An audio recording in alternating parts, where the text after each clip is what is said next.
Bonjour à toutes et à tous. Cette leçon a pour but d'évoquer le rôle et le fonctionnement de la justice. Alors, tout d'abord, avant d'aller plus loin, la justice est la garante du droit, c'est-à-dire qu'elle doit le faire appliquer. Elle fait appliquer les lois, les règles qui ont été décidées par nos représentants. Elle a donc plusieurs missions, cette justice: punir ceux qui ne respectent pas les lois, protéger ceux qui voient leurs droits non respectés, et arbitrer les litiges, les conflits, les désaccords entre des personnes qui n'arrivent pas à s'entendre. Alors tout d'abord, le rôle de la justice. La justice permet de vivre en société dans le respect de la loi. Pour cela, donc, elle arbitre les différends entre les personnes.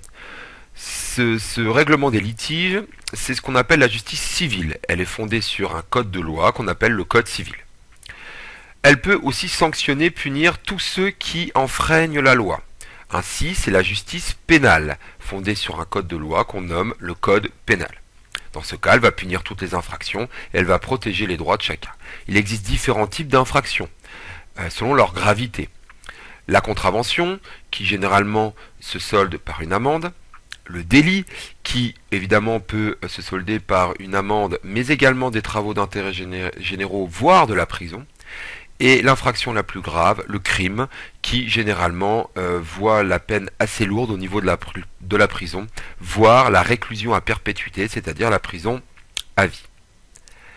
La justice est exercée par des professionnels. Tout d'abord, il y a les magistrats.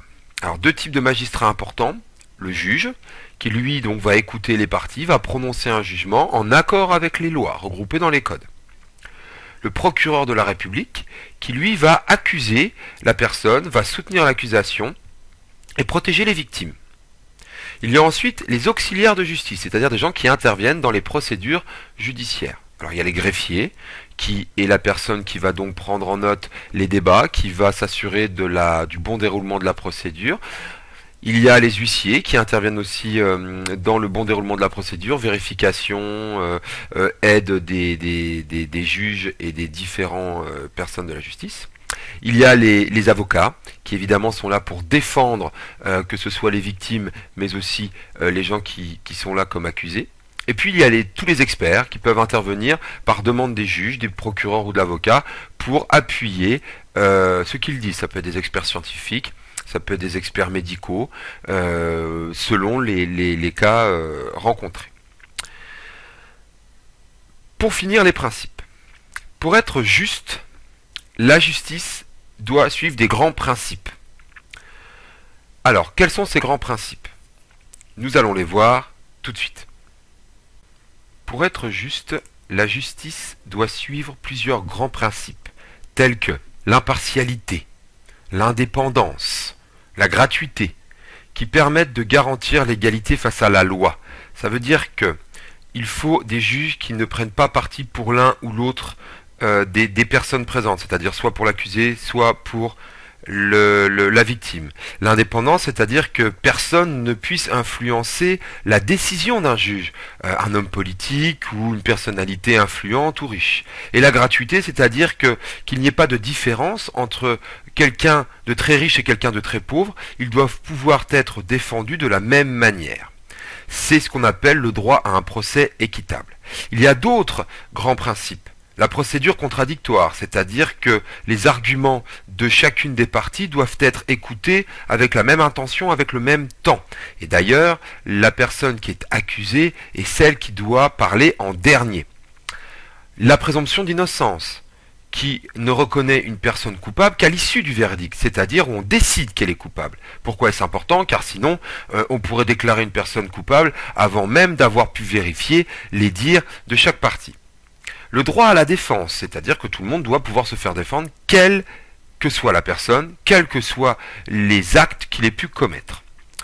La non-rétroactivité des lois. Alors c'est un peu compliqué. Ça veut donc dire que une loi qui est décidée aujourd'hui ne peut pas punir des gens qui ont commis un acte répréhensible avant cette loi. Je vous donne un exemple. Imaginons qu'aujourd'hui on décide que il est strictement interdit de mâcher du chewing-gum dans la rue et vous avez été arrêté par un policier 2 jours avant cette loi pour ce même problème. Eh bien, on peut pas dire ah bah il y a 2 jours il a été arrêté, on va le punir. Non. La loi ne s'applique et ne punit qu'au moment où elle est euh, écrite, rédigée et applicable. La dernière chose, c'est que même si un jugement est rendu, la personne qui est donc pour cette fois-ci accusée et coupable, eh bien elle peut avoir des voies de recours. C'est-à-dire qu'on peut toujours faire appel d'un jugement, car nous sommes humains, nous ne sommes pas des machines, l'erreur est humaine, et il y a plusieurs voies de recours. Donc il y a d'abord le tribunal, la cour d'appel, la cour de cassation, et puis évidemment si vous estimez que vos droits n'ont absolument pas été respectés, on peut aller jusqu'à la cour européenne des droits de l'homme ou la cour de justice européenne. Voilà pour ces différents principes. Je vous retrouve bientôt pour le fonctionnement de la justice. À bientôt.